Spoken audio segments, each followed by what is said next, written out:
पश्तो भाषा में तालिबान का अर्थ होता है छात्र यानी स्टूडेंट। ऐसे छात्र जो इस्लामिक कट्टरपंथ की विचारधारा पर यकीन करते हैं। हालांकि तालिबान बहुत पुराना आतंकवादी संगठन नहीं है। तालिबान की शुरुआत 1990 के दशक से मानी जाती है, जब सोवियत संघ ने अपनी सेना को अफगानिस्तान से निकालना शुरू किया था। अफगानिस्तान में सोवियत संघ की मौजूदगी 10 वर्षों तक रही थी और यह बात 1979 के से 1989 के बीच की है, जब सोवियत संघ की सेनाएं यहां पर थी।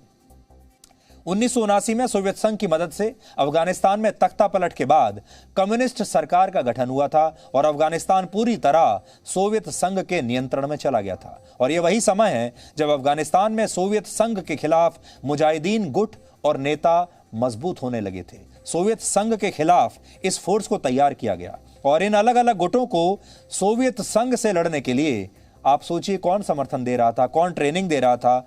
वो था अमेरिका, पाकिस्तान, चीन, ईरान और सऊदी अरब ने पैसा भी दिया, हथियार भी दिया। तो आप यह समझ लीजिए कि अमेरिका ने ही तालिबान को खड़ा किया था।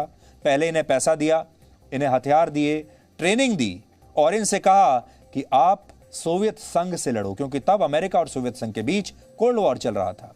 अमेरिका उस समय अपने फायदे के लिए इस तरह के संगठनों के साथ हुआ करता था, जिससे पता चलता है कि सत्ता के नशे में चूर इन बड़े बड़े देशों के लिए इंसान की जान की कोई कीमत नहीं।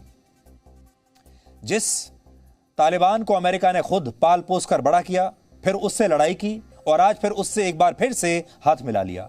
बड़ी बात यह है कि सऊदी अरब ही वो देश है जिसने तालिबान की नींव रखने में उसकी मदद की थी।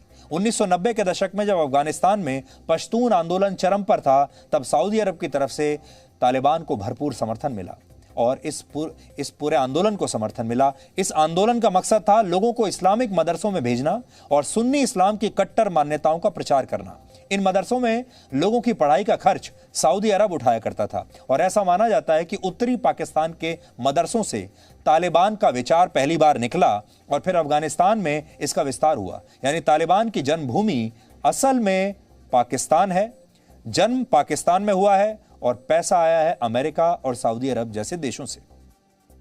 इसी पश्तून आंदोलन ने तालिबान को मुजाहिदीन गुटों से अलग पहचान दिलवाई और तालिबान ने अफगानिस्तान और पाकिस्तान के कुछ हिस्सों में शांति, सुरक्षा और शरिया कानून की स्थापना का वादा किया और सत्ता के लिए एक नया संघर्ष शुरू कर दिया। वर्ष 1996 आते आते तालिबान ने काबुल पर कब्जा कर लिया था। यानी काबुल पर तालिबान का यह पहला कब्जा नहीं है, इससे पहले भी वो नियंत्रण की ये लड़ाई लड़ चुका है। बस फर्क इतना है कि तब अमेरिका उसके साथ था और अब अमेरिका अफगानिस्तान से अपनी सेना को बुलाकर तालिबान की अनौपचारिक रूप से मदद कर रहा है। तालिबान ने वर्ष 1996 से 2001 तक 5 साल तक अफगानिस्तान पर शासन किया। दुनिया के केवल 3 देश ऐसे थे जिन्होंने तालिबान सरकार को उस समय मान्यता दी थी, सिर्फ 3 देश, और ये 3 देश थे पाकिस्तान, सऊदी अरब और यूएई। अब आप समझ गए होंगे कि पाकिस्तान तालिबान की वापसी से इतना खुश क्यों है और कई मुस्लिम देशों से भी तालिबान को इतना समर्थन क्यों मिल रहा है। Presenting B News app, available on Google Play and App Store. Download it now.